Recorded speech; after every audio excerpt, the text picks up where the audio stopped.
Here we go.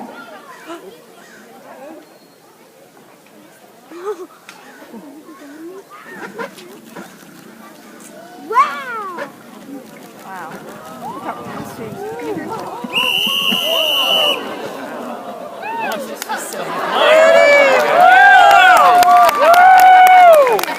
You know what? Sometimes the cheetah has to win. We do actually have planned times where the cheetah does win and actually catches the lure, because why play a game that you never win, right? This was kind of a fluke win because it was just the way that the box rolled as it came in. So what Annette's going to do is she's just going to wait him out. The opportunity to trade. We might bring his cart back down as well. All just kind of reading his individual body language and going from there.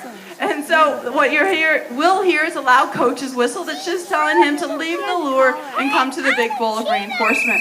But sometimes it's more fun to have the lure. For those of you that were right here in the middle, did you see that acceleration rate? He was kind of in a slow motion, still faster than I can run, to about the beginning of this section, and then right here in the middle, he kicked it in. And the reason for that, it takes a lot of expertise to operate that lure, because you really want to entice the cheetah. You really want them to think that they're always going to have that ability to catch it, because the cheetah is the fastest land animal. If they're not going to catch their prey within that 20 to 30 seconds, they give up, because why waste that energy? But once again, a great job by Annette and Kim down there. Nice trade of the lure. Thank you so much for coming here to the safari park and helping us out with conservation efforts. If you are interested in helping us and lead the fight against extinction, you can always check out our website at endextinction.org. And please enjoy the rest of your day.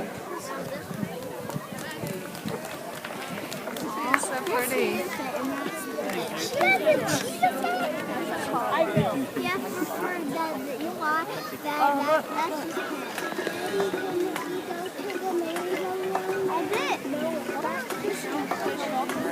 Did he take it? Yeah, right there.